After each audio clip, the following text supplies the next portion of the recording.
So we're in the last part of this fantastic day for me. I mean, I know I keep using these superlatives, but it's been kind of super inspiring, and I'm just, still thinking a lot about everything for the day.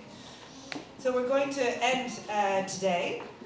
Well, not really end, actually, because we're going to have this moment here in the museum, and then we're going to have dinner, and then we're going to see this incredible film, I Am Not Your Negro, afterwards at 8 o'clock, back here at the auditorium, for anybody who wants to come and see it. But before that, we're really honoured and delighted to have Simone Zeefuik here, who is going to do a presentation, give us a lecture, and was thinking about, the plan was that she was going to take us on a tour of the museum and read the critique and think with us about the labels and the positioning of how we talk about the museum and the artworks in it. But we kind of think that it's so busy and there's more people here than we wanted to only have about 30 people on that tour, and we think there's a lot more in the room. So Simone has very generously decided to just have the conversation here in the room. So she will, I think, offer her critique. Always. Always. Excellent. Expect nothing less. But we'll probably do it here. And maybe, depending on the time, there might be a chance to actually go and have a look either at the labels or the artworks afterwards. But if not today, maybe tomorrow. Okay, thank you. Can you hear me? I think you can. Yeah. Thank you for coming, and thank you for staying. It's been a long day, very, very amazing day. First off, before anything else, I would like to thank one lady, Iris Kensmel.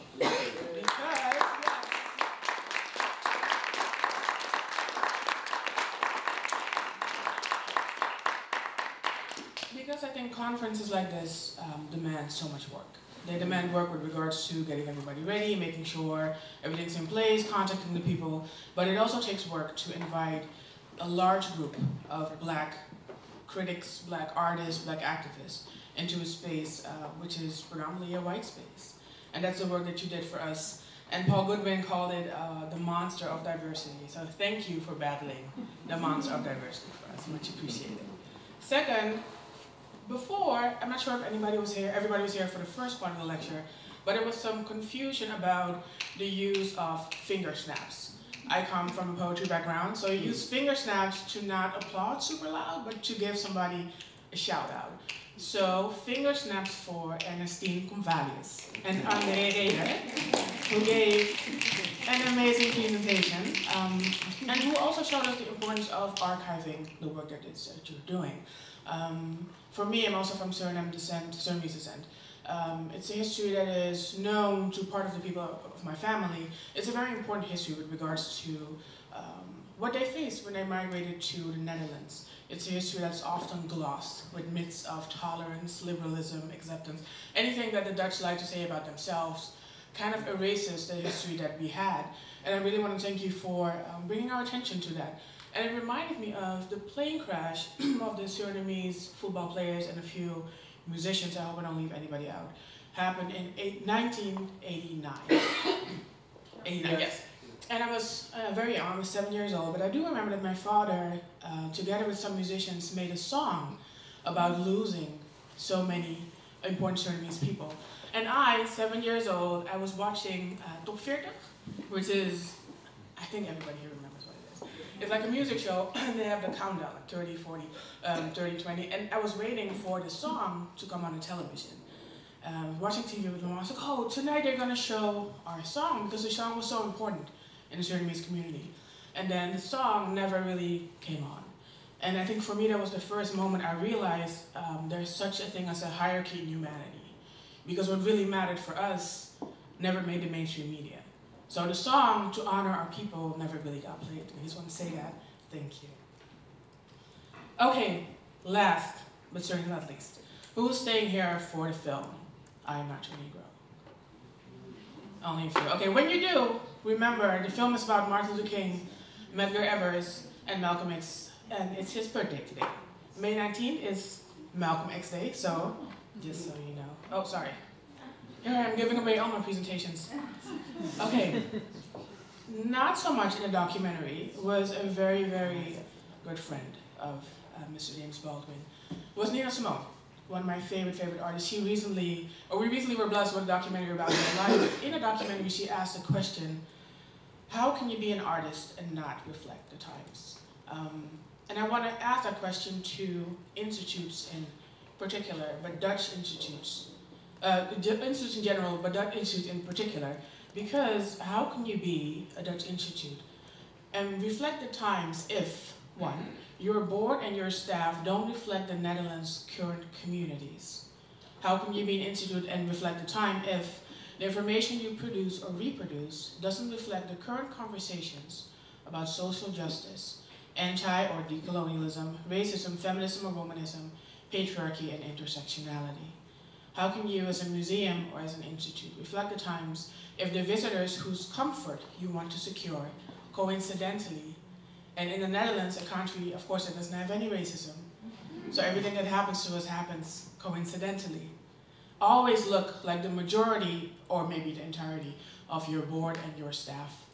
In other words, can museums who focus on contemporary art remain relevant when their boards, staff, permanent collections, and everyday conversations are not their projects?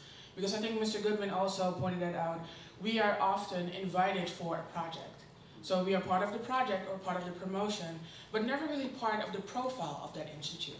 So again, the question is, can museums who focus on contemporary art remain relevant when their boards, thank you for the finger snaps, staff, permanent collections, and everyday conversations don't reflect contemporary realities? I would like to quote my dear sister, Georgina, when I say, no, no, no, no, no, no. And I would like to set off with something Wayne Modest spoke about briefly. The Rijksmuseum Goede Hoop. Anybody been to the exhibition? No? Good for you, because you're not really missing anything. So they had an exhibition about, well, under the text you see South Africa and the Netherlands from 1600, the iconic shot of Nelson Mandela on Leidseplein greeting the people. And greeting the people as if the same government of the country didn't at one point put him on the terrorist list, or didn't have a big part in constituting apartheid. So if you go to Rijksmuseum, you see a Disneyfication of the histories between the Netherlands and South Africa. They call it in Dutch a bewogen geschiedenis, which is something like a troubled history. If you bring so much genocide, murder, terror to one country, I think troubled is a euphemism.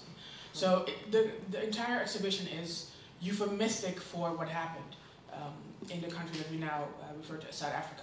We visited the exhibition with a group of, I think, maybe 35 artists and activists from South Africa, and a few of us from the Netherlands. We had a tour with the head of history of the museum. We had quite a few critiques. I think we critiqued every single board in that exhibition, because we're modest and humble like that. And they listened, and they said what most people in the institute always say, like, we'll take it into consideration. We'll think about it, we'll discuss, we'll get back to it, and they never do. So the hashtag you see up there, Rewrite the Institute, is something I came up with to have a digital archive with complaints, with thoughts, with ideas we have with regards to Dutch institutions. So I invited some of my friends to visit the museum and to have a tour of sorts. And we would Twitter and mention, is anybody on social media? Mm-hmm. Okay. So if you, for those who are not and who are afraid to say, if you mention somebody on Twitter, it means they get a notification that you mentioned their name. So whenever they log in to their account, they see that, oh, somebody talked about me, or somebody said something about me. So with every tweet, we mentioned the Rijksmuseum, meaning that they got, I think, a string of maybe 250 messages critiquing their exhibition. They didn't respond. Somebody wanted to file a complaint against one of the tour guides because he used rather racist language. They didn't respond. And it stayed quiet for a very long time, and then we thought, you know what, why don't we just write a letter to the board and have the letter to the board published? And these are the names of all the people who signed that letter. Quite a few impressive ones also. We published the letter, and within, as things go, 30 minutes, the Rijksmuseum called One World, and One World is the magazine that published our letter. And they said, hey, you know, maybe we can have contact with the person who wrote the letter because we're interested now. And they were interested because the letter was being spread around social media. People were talking about it, so now they feel a little bit ashamed of the thing that they the thing. I will call it the thing. They are ashamed of the thing that they came up with in a museum that is so well known, so well financed as the Rijksmuseum. After that, and there was an incident with Witte de Wit. Anybody knows Witte de Wit? I love how everyone's like, We can share stories about Witte de Wit after this, if we must. I think there are 2 mics circulating in the audience. So this is the building. I have to point there for you. It's the end of the famous Witte de Wit straat in Rotterdam. But Witte de Wit is also this illustrious gentleman, a monster, in short. Somebody who was super violent in the VOC area. So one of us, let me not mention his name because I haven't asked him if I can talk about him, but he's a brilliant thinker and I hope one day he will share the story by himself. Yes. Somebody shared a critique. How can we be so critical? How can we have a critical conversation in an institute named after such a murderer, such a monster? And the institute said, well, thank you for your questions. They were very good questions. So we will engage at some later point. They never did. Somebody else wrote him another email and said, you have been asked a few questions, but you never really responded to any of the critique. Because for Dutch institutes, critique is sexy when it happens as a project, and when you don't critique the institute itself. So you can come to the Rijksmuseum, but then the critique has to be about either something fictional, or it has to be about something they can build an exhibition around. But when you come inside and you critique the gallery, or you critique the museums, it becomes a different idea. So then nobody really responded to, none of the people of Witte de Wit responded to the critique, and a few of us decided to drop out by sending emails saying what we wanted to be said, saying that we will not tap dance on your floor, but still use the back entrance because you don't want all of us to come inside the building. It's either everything or nothing. If you invite us to critique, we will also critique the colonial space that you offered us. They said, what all Dutch institutions say when it's in time, when they're in dire times, they said, you want to have coffee or tea? You want to come over and discuss? We don't want to discuss anymore. I think I can speak, I don't like to speak for people, but I can speak for enough of us to say that we are tired. We are tired of having coffee because we have coffee at the house. We don't want to meet up because we want to meet up with our friends. We want you to structurally change what is it you have inside of the museums that is often very violent towards us. And it's a violence that is normalized in every levels. And I started out with Decolonize the Museum, but changed it to Rewrite the Institute. Because it's not just a museum, it is a school system that produces such violence. It's a school system, it's a newspaper, it's a cinema that promotes a specific kind of movie. Speaking about movies, that's what I wanted to discuss. I chose a few reviews, movie reviews, that deal with films that the Dutch public considers to be ongemakkelijk, in Dutch, uncomfortable. So one of the first is the movie, of course, one of my favorites, Get Out. So the text is this. Anybody in the audience who doesn't speak Dutch, then I will translate. Okay, so you know. It says, in Dutch you say donker, it means dark or colored, but mostly donker. A dark guy named Chris has a relationship with Rose. When the couple visits the parents of Rose, Chris notices that something isn't right. Okay. Why is he a dark guy named Chris, but Rose has no introduction? Because whiteness is always being presented as the norm. It's normal that Rose is white. It's not normal that Chris is black, so we have to mention that he is non-white. They say Jordan Peele gives us his debut with Get Out, a mix of genres with horror, thriller, and a small doses of comedy. I cannot speak for all black people. This black person found the film to be hilarious. It's hilarious because it deals with whiteness in such a way that we are not used to, especially not in the Netherlands. Because in the Netherlands, when you say the word racism, it has to be grotesque. It has to be a Klans member, it has to be Donald Trump even, but it cannot be the person that says, can I touch your hair? Or can I maybe feel your muscles? Or maybe like, are you from Suriname? That is so funny because I went to Ghana next year. Like, what are you talking about? But this is what happened, and people don't like you laughing at that because that means you're laughing at them. Because this is something they don't see anything wrong with. So a movie like Get Out it's not so much trashed in Dutch newspapers, but it is something of which they say, it's okay. It's good as a thriller, but it's okay. What else do we have here? Oh yeah, they say Get Out is a movie, it's without any doubt the most unique movie of the year. With his completely original story, Jordan Peele creates something that will really make you think. Well, who does he trigger to think? Not us, not black people, because this is a reality that we have been dealing with for so long. But newspaper positions it as if, again, whiteness is the norm. So for a community that has been dealing with, not so much like the lobotomy of the movie, but am I giving spoilers? Can we talk about the movie or not really? Yeah, it's all okay. Okay, good. So not so much about that, but it's really a way of saying this isn't as good as other films. This isn't as good as Stanch in My Heart, for example. And they say you start feeling less and less comfortable with the situation. It's all written from a very white stance. Second movie, I figured, I Am Not Your Negro, dealing with a movie that you will see later on today. And they say the result is a radical recent research about race in America. And Peck uses particular, special archival material and Samuel Jackson going over, or being a narrator of the text of James Baldwin. They make it very clear, basically every movie review talks about how the movie deals with race in America. They would never say the movie deals with race, because that would connect it to what's happening maybe here in the Netherlands. They make it very sure also when they say the documentary is a travel through black history. Why isn't it a travel through American history?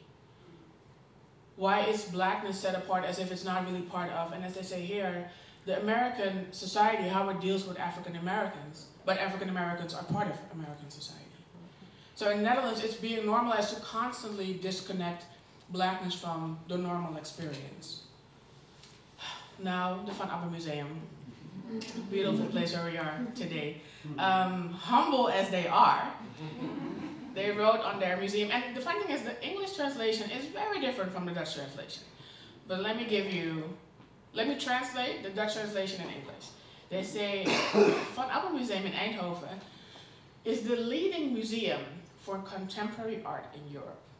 Whereas the English one says, the Van Abbemuseum in Eindhoven is one of the first public museums. Something very different. That's the beauty of, speaking a language that maybe no one else really speaks in the world. They go over explaining that they have 2,000 pieces of art, whereas in the English one they have 2,700. I know, some things get lost in translation, maybe also pieces of art. And then they continue with, the art includes key works and archives by 6 people. Let me not mispronounce anybody's name. But let me do say that all these people are white men. Interesting.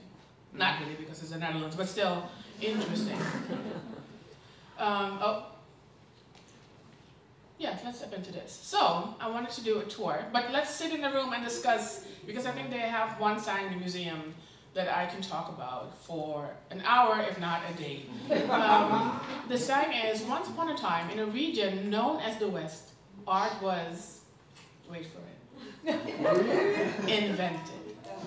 Art was something special, made by gifted individuals, artists, often in the form of paintings and sculptures. Artworks were precious objects to be collected and preserved. They gave shape to the noblest ideas and the highest emotions, and were shown in galleries and museums. Again, no.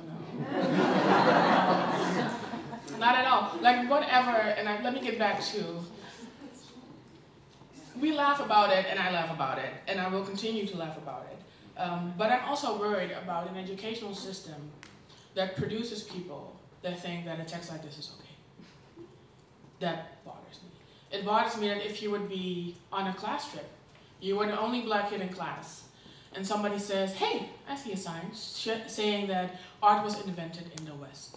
I also wonder what it means with regards to museums that borrowed art made somewhere else. Like, how does this change your relation if you think that it's only art once you validate it, or once you see it as art? So maybe that's a conversation we can have later on. And I think the person who wrote the text is in the room. You don't have to raise your hand now, but I will ask about you later. Speaking about archives, and digital archives, which I like, I earlier posed a question about relevance. I think, I'm a social media lover, first of all. Anybody on Instagram? Yes. And I love Instagram people like, it's like calling, asking if somebody's from Brooklyn. Instagram, like, I like it. I like it, that's good, y'all, very good. But they changed the way we think about art, the ways we think about art, I think.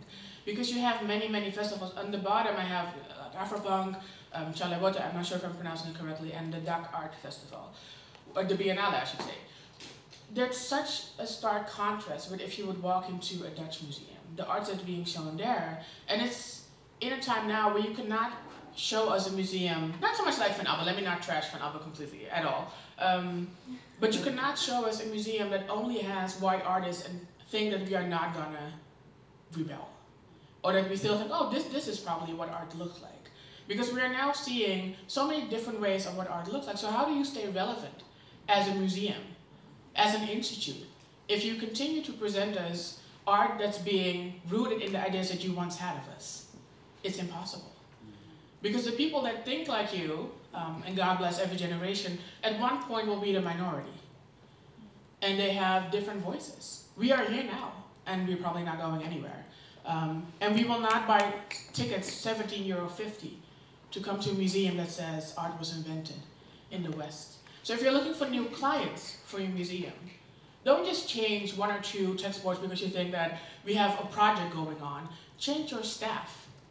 And also change your board. Change the people that okay a text like this, in my humble suggestion.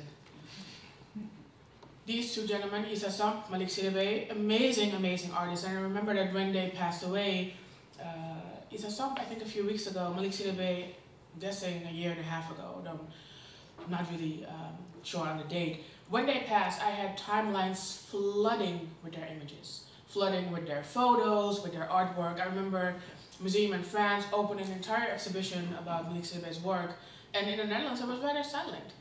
And I wonder who needs to pass, or who needs to arise, for that matter, for Dutch Institute to say, oh, we're going to have a black artist take over this museum.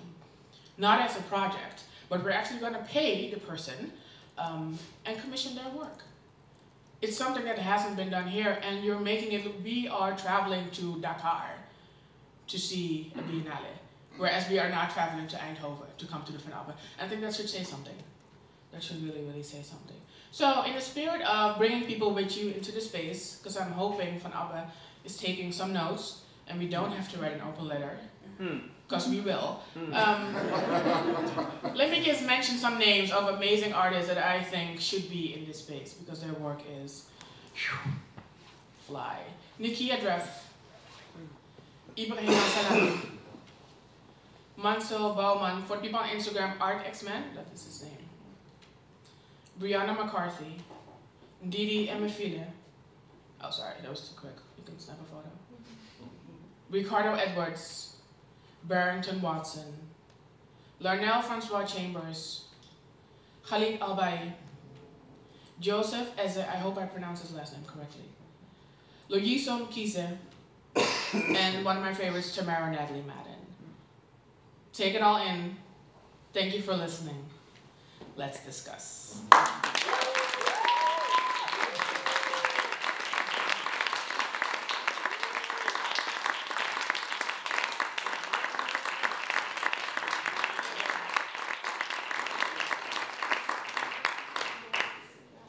Who has a question? Or a comment? Or painting? No, I'm kidding. Shall I just take the microphone so we can pass Oh, it okay, around? Oh, wait, let me give a disclaimer. Because I was born and raised in this country, I know how this works. Whenever you talk as a black person about race, about colonial things, somebody stands up from the audience and says, so what do you suggest is the solution? None of that today. None of that today. Because it rids you of doing the intellectual work of coming up with a solution yourself. You had, not anybody in this audience, the people, had plenty of time creating these structures. So to roll up on anybody and say, present me with the solution now, is meaningless. So, if you have if that was your question, we're going to be here for a long time, think of something else. Because that is something I will not answer. Mr. Reder. I just want to say thank you, sweetheart. Thank you, thank you, thank you. That's the only thing I have to say. And for the rest, I have nothing to say. I'm just going to listen. Thank you so much.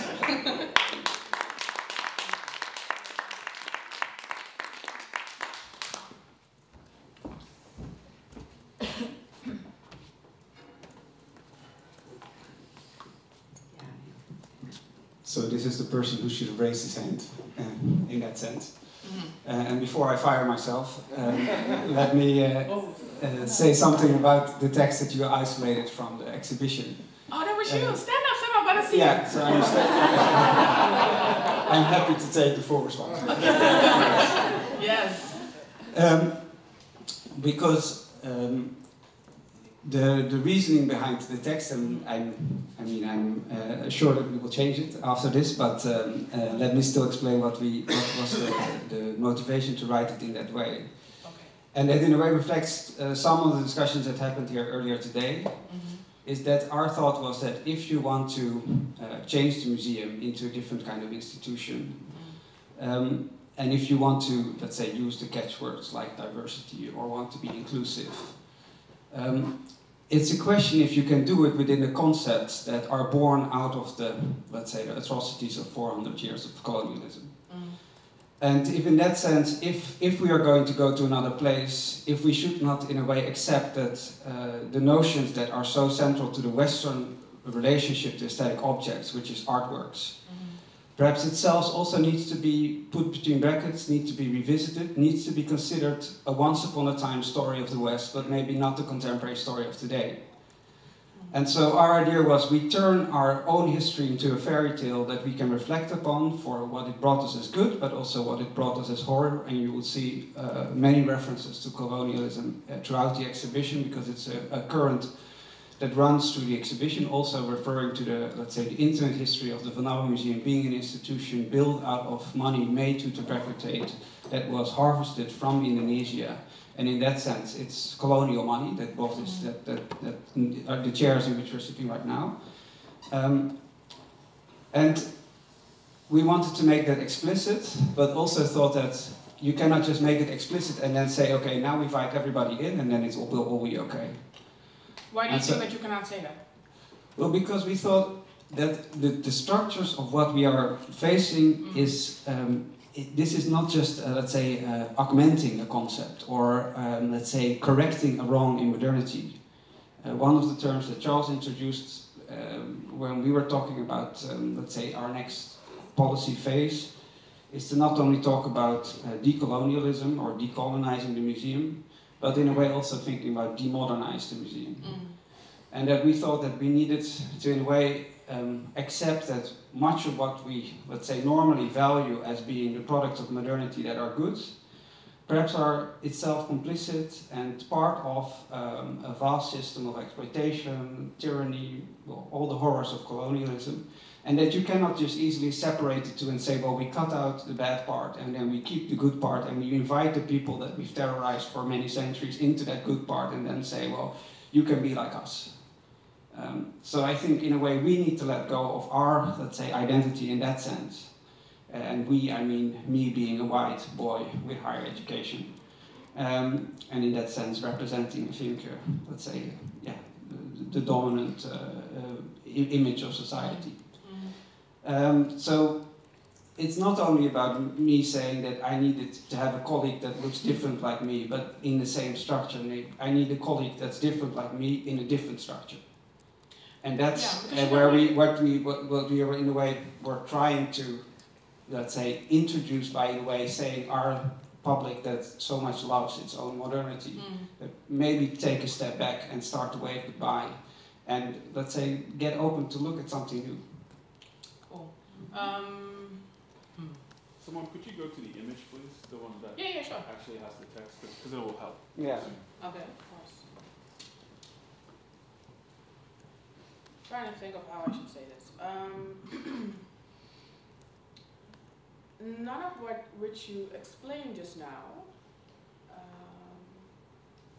sounds as a thinking process that led up to this particular text. If I do, oh, sorry. but I think in that sense the text has a very particular place in a space, and it also is, let's say, connected to let's say you stand in like an oriental-looking room, looking through windows on the history of, in a way, let's say, the Western Museum being born. And before that, you read this. You read an introduction text that says that we, in a way, take inspiration from the Montesquieu and try to, let's say, look at ourselves from a distance. So in a way, we've introduced the idea of, let's say, stepping back and reflecting on this distance before this text. We've introduced it in the setting in which you're looking at it. And if you go throughout the exhibition, let's say, all the time art is not considered as something that's only positive, but it's something that's constructed, that is invented, that's not something that is given by nature, and it's something that in a way belongs to this, let's say, the way in which the West has dealt with artworks. That's what we are trying to understand, and in a way also, get away with. So we try to be specific. This is not us trying to tell a story about everybody. This is us trying to tell a story about where this institution came from, and where we want to go. So it's in a region known as the West. It's kind of this fairy tale language, and art was invented. And the quotation marks are mine. So okay, before you, because I think you're making it worse. You're making it worse. So let me ask you a different question. Anybody of color, black people, non-black people of color, if you are a writer, raise your hands. A writer. Okay, so we have 2 writers in the room, 2 black writers in the room. I suggest that you, I'm sorry, I didn't get your name, the man who Steven. Steven. Hey, Steven. I suggest that after this, you walk up to either Mr. Joseph or Mr. Charles and invite them as a writer to get paid to change this text for you. That's my suggestion. Next question. The gentleman. You don't have to work on the budget now, don't worry, we can figure it out. Perhaps I could just add something. My name is Sven, and I guess I share a certain sort of intellectual background in art history and art theory with Steven. And to me, this is clearly a case where a really complex theoretical argument gets condensed into a short text in a museum, and something goes horribly wrong in the process of condensation. To me, the real sort of mistake is here that you can read it as the statement actually saying art was invented in the West at a certain point. Which let me interrupt you really quick, because if you're now going to say that I should have read it differently, you will add to the budget of the person. No, I'm not saying you should have read it differently. Okay. Actually, I find it incredibly interesting because to me it's now becoming clear that actually yes, you can read it like this. I would have read it differently because I would immediately have added the concept of art. Because of, there's this whole argument about, art as a notion and as a field that comes with specific institutions like this museum was indeed, an invention that occurred at a certain point. And Hans Belting, for instance, the art historian, has written about medieval Western European art as being images before art. Before art was invented as this notion that, that is precious and that is the work of gifted, preferably male, white individuals, that will be shown in a museum. Belting wasn't saying, medieval images, were not important. He thinks they're incredibly important. He just says they did not emerge within this very specific conceptual but also institutional framework. And he has also reflected on what globalization and decolonization, etc., are doing. So do we now need different concepts? Is there an era after art in this sense that is emerging or that should emerge? So I think this text indeed is problematic because it is a kind of Rorschach-blot almost, and we can read it very differently, and it can be read as being offensive because indeed art was invented in the West. That's insane, but I think there's no but. There's no well, there is. Sorry. I'm sorry. And the thing is, before we go to Charles, I just want to say, because I'm not sure if you're seeing it because you're sitting way in the back. I'm looking, and because there are a few of us, every person in the room who is non-white either roll their eyes or shake their head. Okay. Well, that's interesting. No, but if it's add one white person. I'm Was more that? finished. One white person too. Hey, Sander. Which is funny because I clearly didn't know who he is. What I'm saying is, who is the expected visitor of your institute? I mean, that's a very valid And question. it's a very long, both of you took a very long time, and I didn't hear one thing, an apology. Saying, we apologize, we should have never written this text. Well, I didn't write it, so I'm definitely not going to apologize. I was trying to articulate... You're adding to the budget, I'm just saying. Yeah. Okay, we're going to take Charles and then Ferdinand. Yes. So, can we pass the mic if you don't mind? This Okay, what is happening is that there is this idea that there is a, how do you say it? A trajectory from which this piece of text comes, and then you go into, like, you know, trying to educate us on the history, on art history and art theory. Well, I had this discussion with Professor Kraus, Rosalind Kraus, about where art starts and where it doesn't start. That is not the question about this piece of text.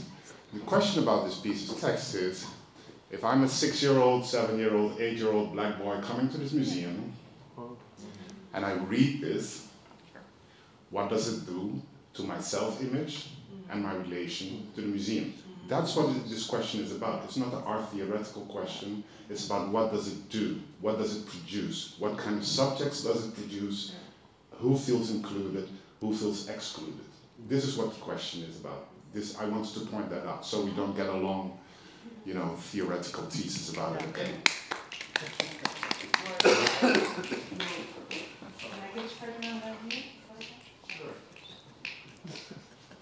Well, I completely agree with you. And when I had a text yesterday, I thought also this is crazy. And I want to comment on what went wrong in the translation from a concept to a simple educational communication. That the text, when you hear the explanation what was meant to say, then it's about the invention of the Institute Museum. But there's nothing about it. There is no relation between the original idea and the text. Because for museum people, art is identical to museum. That's also something that went wrong here. Translation. They have their own world of the museum and they call that art. Sorry. Okay. I guess that part of what I find interesting here is the irony of producing a text that is supposedly metacritical but returns to the same fairy tale that we've heard about Western art.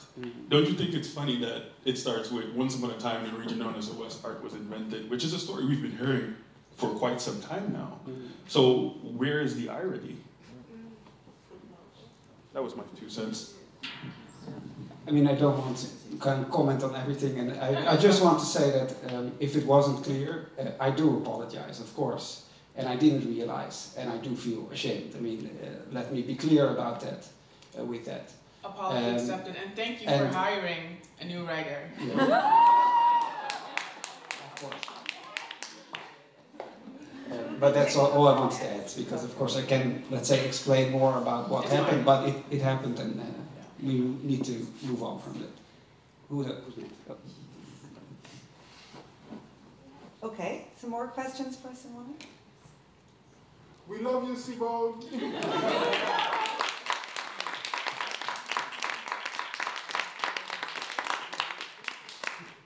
Great.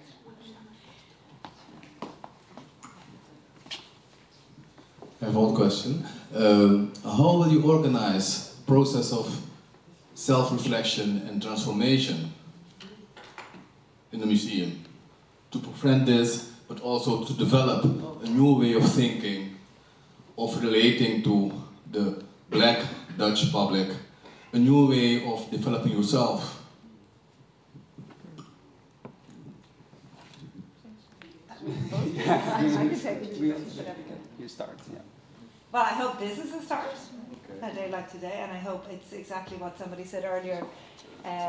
This idea of only having an event or only being part of a programme is not enough. I think that's really clear. Somebody talked about how generous Iris was, and I think that's true, this idea of bringing more into the museum, and somebody behind me said, but how can we stay in? And that's our question too, right? A sustained conversation, an understanding of the limits of what we're talking about in our echo chamber, clearly. So that's what I would say, that this should be, I hope, the start of a much more sustained conversation and structural change, actually. I think absolutely we need to employ a much more pluralistic group, and not, we need to change this echo chamber.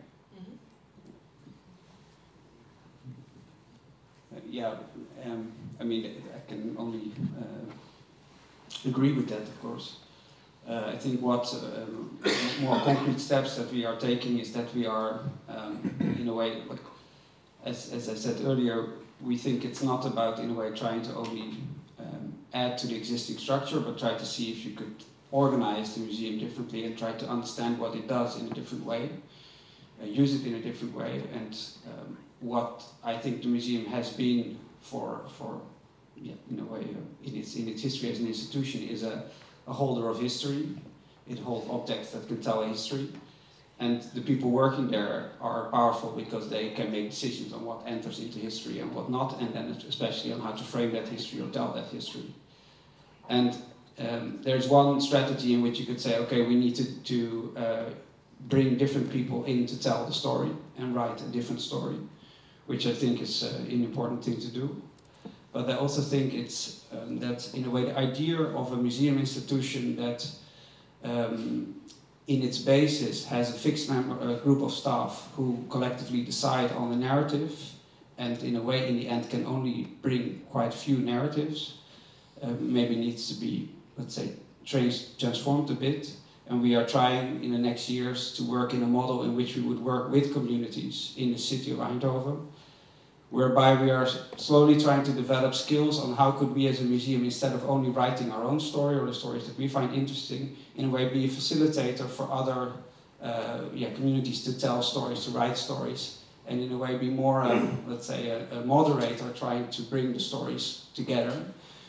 And if that is successful, if that can work, then of course ideally also communities can simply approach us, and then we can say, okay, this is the structure in which you would enter.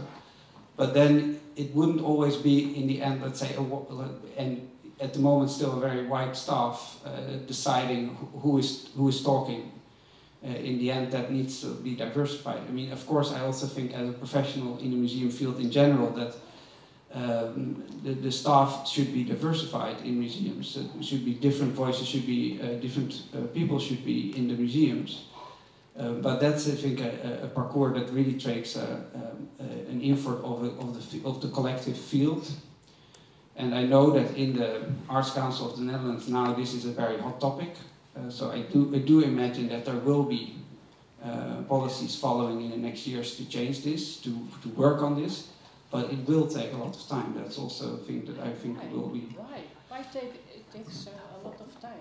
Well, because you need to, in a way, like it starts really at the basis of, in a way, what Gloria Wekker said, that kids with color get a lower school advice than kids with white. So they go into the higher school education, they go to the university, they start to study art history.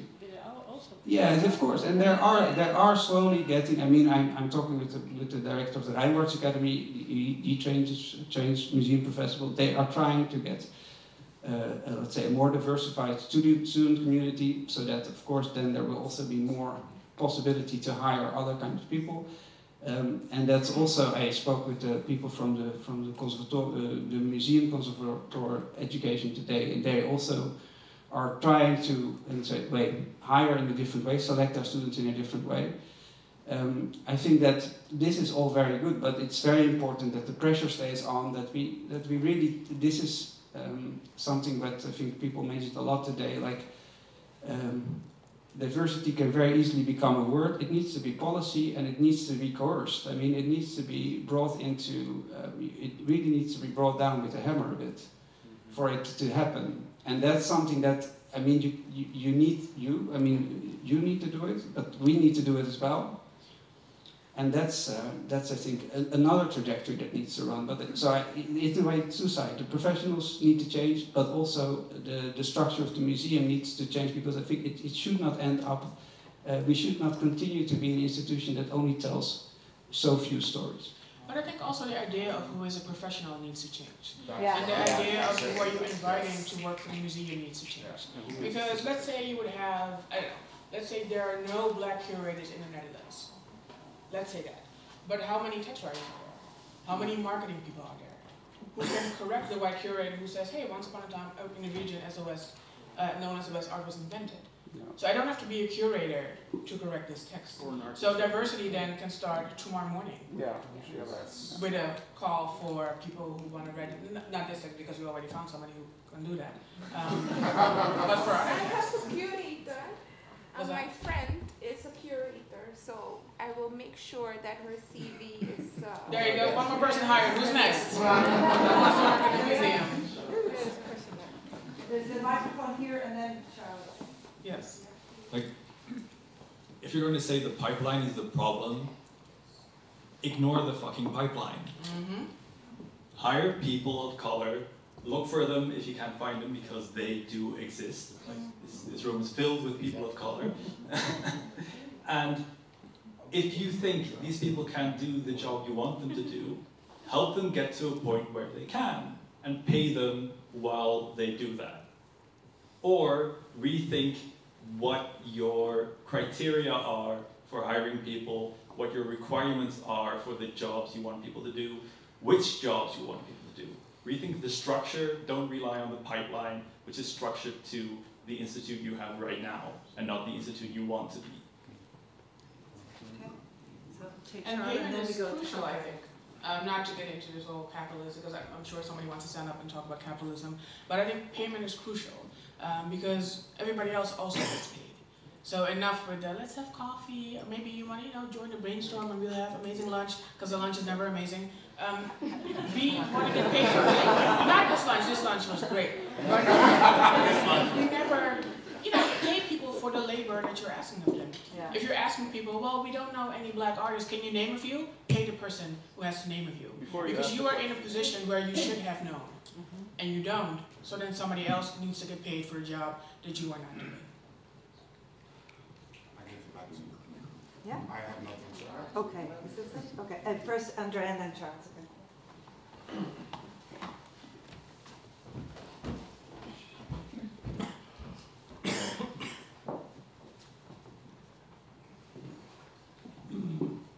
The gentleman, Stephen, was it now?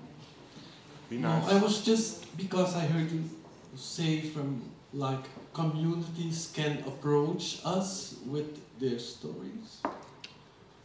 Isn't it, so you make it, it sounds like you make it depending on people to approach you.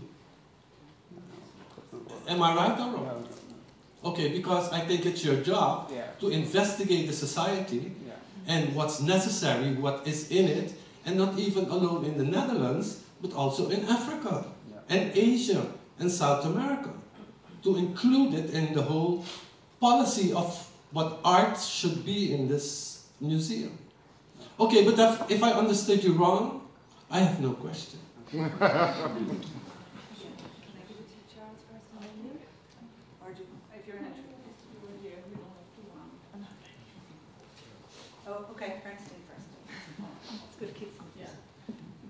Simone, thank you for your contribution, but I was wondering, I think it's not easy to have to present these kinds of information, analysis. Still you're doing it. And the people of Van Abbe are very nice people, it's clear. But I can imagine that sometimes, a certain kind of hostility will, come towards you. So how do you deal with that, and what is your mission? That's one's a question. Let me say how I deal with it. By not engaging it. because I think, especially, let me speak for the Netherlands. There's this culture of disagreement being an invitation to have a conversation. And I don't think it is. So if I tell you about the use of the word, in Dutch they use the word slaaf, slave, often, instead of saying enslaved or slaafgemaakt. When I give you the explanation about why you should change the word, your feelings about the word slave and how attached you are to it, for me, don't really matter. Because the word doesn't imply often to the person who has objections to using a different word. So then I don't engage. Because I think it's a battle of, let me not misquote Muhammad Ali, but it was a battle of saying, if you are the weaker fighter, all you have to do is exhaust the other person. And I feel that that's what's happening to us. We are being exhausted every time the same questions. You can have, we had the conversation, let's say, about Zwarte Piet for decades now. Still somebody can come up to you and say, I don't really see what's wrong with it. Explain. Can you explain to me what's wrong with it? It's in a few days it will be Ramadan. People say, oh my God, Ramadan? So wait, not even water? The questions remain the same. I can now explain to you what Ramadan is, and next year you will ask me the same question. It's the same. And at one point you just have to say, do the work. Do the work. If you Google Ramadan, you will find what it is. So it's about self-care. It's about saying, I'm not having these conversations with you any longer. And one time I did a tour in a museum, in a critical tour, and then the person who, like you, wrote the text, it was a museum where you had a big stairs and then the top floor, and we started there. This guy rushed up the stairs and he says, I will not accept this. I don't care. It's going to be a long hour if this is your stance on it, because I'm not going to engage you in your privilege. And you have the feeling that you saying, I don't agree, I don't accept this, makes me feel some sort of way about my tour. I'm here to give a tour. The tour will be 1 hour, probably of you not accepting it. But it's my tour. And that's what it is. And we walked behind us, and at one point I told him, you have 2 more minutes to comment. After this, if I hear you again, I will go to your boss. Because you're now upsetting the entire, you're obstructing the tour. Because you feel like we're doing wrong against you. How about what is it you did against people? Say, if you don't want to do the tour, you can just go back, but he was feeling very insulted. I don't care. I don't get that you run up the stairs and say, I don't accept this. Who are you? Exercise. Exactly. You'll be fine. You'll be fine not accepting what it is I'm going to say, but I'm still going to say it. Not so porcelain. Hi, I'm Charles and I'm the director actually. I work together with Annie and Steven and things like that. And I think, I've been here now 12 years, quite a long time really. And I think one of the important things to say is that I feel in those 12 years that I know much less now than I did, or I thought I did before. And I think we're into water which is both dangerous but really important to be in. I think we come from a tradition as an institution of feeling that we have to demonstrate an authority and a knowledge and a set of an ownership of a particular kind of history, which it's our job to spread to the world. That's something which is more or less in the DNA of modernity and certainly this institution, I think of all institutions. So the difficulty, the task that we have, and we are getting this constantly wrong, and I apologise for that. I'm happy to apologise for that to you as well. But I apologise not just for this text, but for lots of other things that we get wrong. But we're getting those things wrong because of where we started from, and because of where we're coming from. And so a day like today is really important because it helps us a little bit to be a tiny little bit better. Not that we'll not make mistakes, not that we can't correct or even try to correct everything because we don't even know what's wrong. Yeah, we don't know what we don't know that's wrong, and I think it's important for an institution like that to say that and understand that to ourselves, but also to take the steps. And you're right about bringing people in on short-term contracts or whatever money is available in order to make that reflection. I didn't say short-term contracts, I said short-term. The contracts can be indefinite. Yeah, but I mean, there are, I'm just saying that over the short term, that's possible. To have, to replace me as director with a black director would take longer. Yeah, that's just the nature of the process. I could leave tomorrow, but the likelihood is that I'll be replaced by another white man. That's the likelihood of the system. So therefore you have to take those two things into account. If you want to change things, it needs to happen, not necessarily in terms of the pipeline, but there's not somebody going to jump immediately to the leadership of the institution, and except that there's certain processes that have gone through, because the institution is controlled by the same authorities that control us or have shaped us. It's not really control from above, it's what's in your DNA. All I'm trying to say is that I think it's important for us to say that we're sorry, two, that we don't know how to do things very well, but three, that we're willing to try and listen, and to try and learn, and to try and do things better, while saying that we'll always still make mistakes. So it'll never be right, it'll just be slightly better than it is now. And this is a process, this meeting is a process of trying to make one step forward. And so it's really useful to do that. Good. I think though, you should always strive to be more than slightly better. I think as a minimum goal, not just as you, but in general. If you wanna be just as a person, you have to strive to be. You don't have to strive to be slightly better.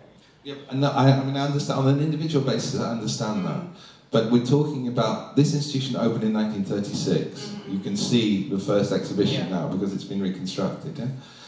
That's a long history of colonial oppression.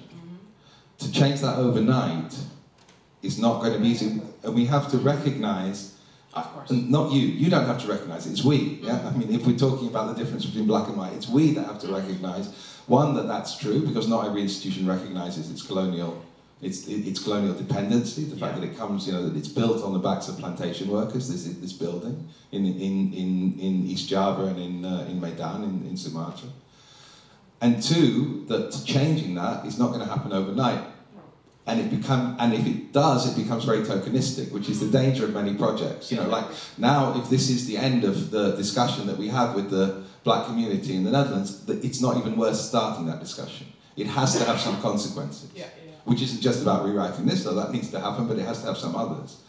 And I'm just pleading, I suppose, for some understanding of where we're coming from in relationship to that. And we don't deserve that because of the history of colonialism. I understand that, yeah? We don't deserve any understanding. You could reject this institution, rightly so. You'd be justified in saying this is a moribund colonial institution that doesn't deserve our attention or our energy. I would understand that, I would even respect it. But I would hope, because we're here, that maybe there can be some understanding, because that's the world we live in, that journey is something that we are also trying to do, and we're trying to get a bit better, because if we say we can be really better, I think we're making a rhetorical claim that we can't. It's breaking up. We're not allowed to say this. I'll give it to somebody else to break up. But we can learn to steal. You get to hold it, and that's a fact. You can steal it. Use the How microphone. you gonna hold it? Keep it. And keep it. That's going to take so long. Of course you can do it. Please do be my guest. But how you gonna get it, and how you gonna keep it for a long, long time, and not for you, but for the other one, for the children, for the grandchildren. That's a big problem, and there we have to talk about. Anyway, it is painful, but it's. If it's not painful, it It's doesn't painful, matter. but you're right. Use the mic for the. Sorry. For the. You don't have to catch everything. Leave us on you. Okay, how are we doing? Any more comments, questions? Okay,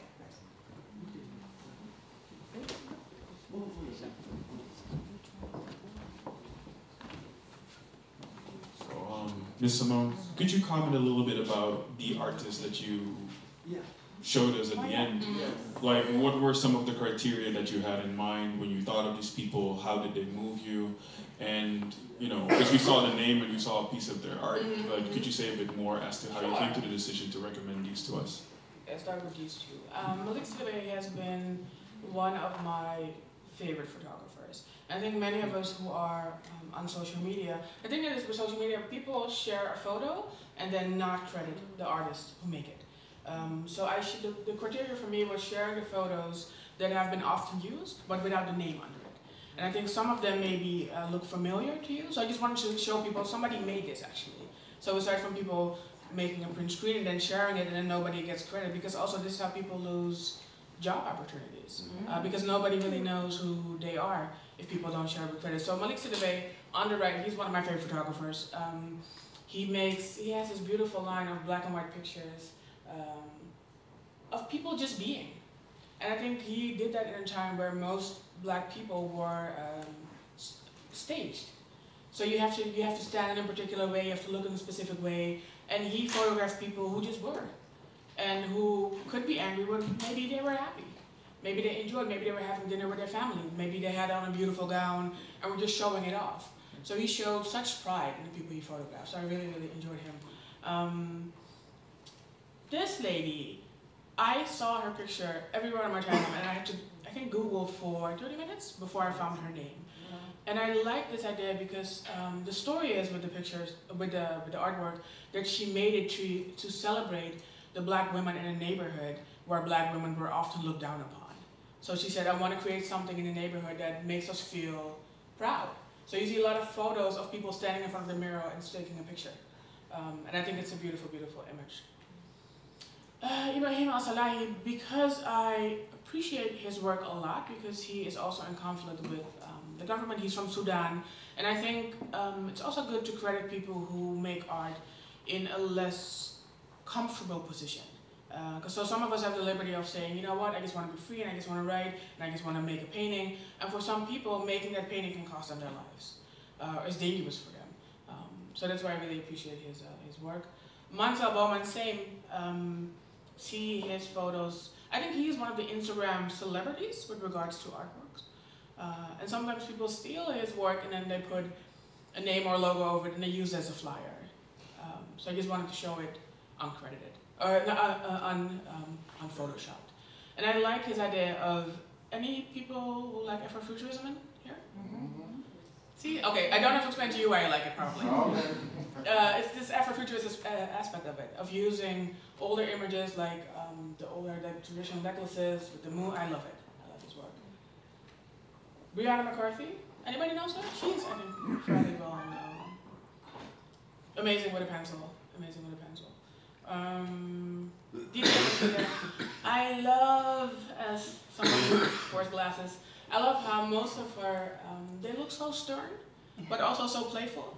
And you can not really see if they are young faces or they're maybe older people. They're ageless, but they all have this kind of attitude about them. And she pays great detail to her glasses, which I like. Ricardo Edwards, amazing. And I also had to look for a long time to find out who this was. But I think he is, like, he is my new favorite. He is amazing, he's brilliant. I like the idea of the animal skulls on people's faces. Barrington Watson, beautiful. And also because I think Barrington Watson and Ibrahim Al-Salahi, they are so well known within different African communities that it feels weird to walk into a museum of modern art and not see their work. To walk into some space where they say, oh, you know, we have the greats of modern art, and then not have Ibrahim Al-Salahi or not have Barrington Watson, is weird to me. It feels, I don't know, strange.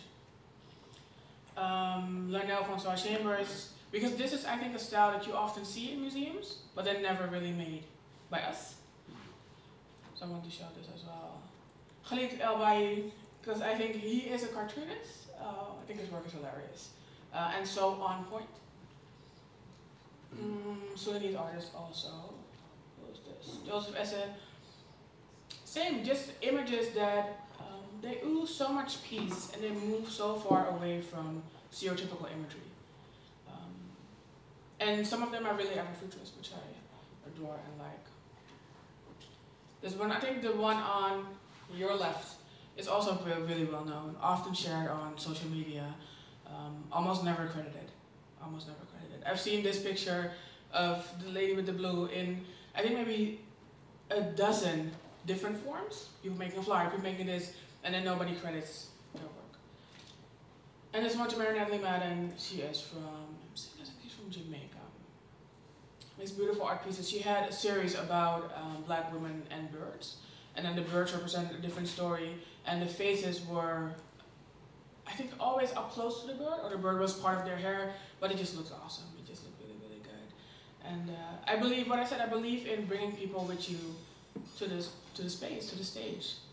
I'm like Wu-Tang at the Grammys, bring all the crew. Because you have to, because who knows when you'll be back and when somebody else will bring these pictures into the room. So there's not really, I have maybe 20 more artists that I really, really like, so there's not a specific criterion. Maybe time-wise I chose these few, but I think it's important to, and sometimes when I do presentations, I just have random images in the back, so that when people snap a picture, you know, people spread the word, always with a name under it, promote your people, like this. Thank you. Well, thank you.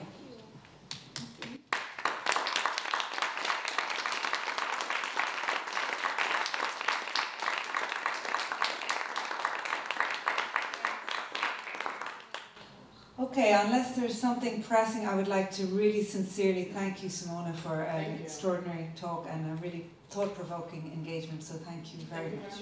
Thanks. Yeah. Okay, I would also, of course, like to thank Iris one last time for.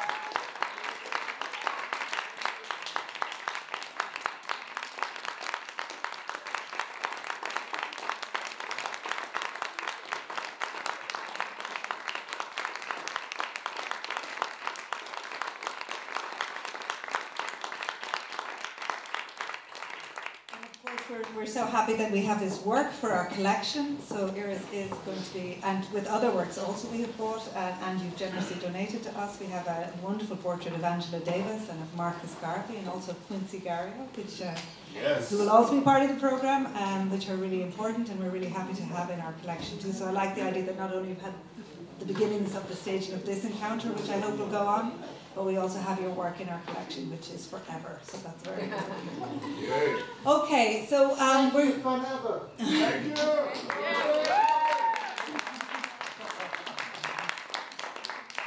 Thank you. So we're going to take it easy and amble over to dinner.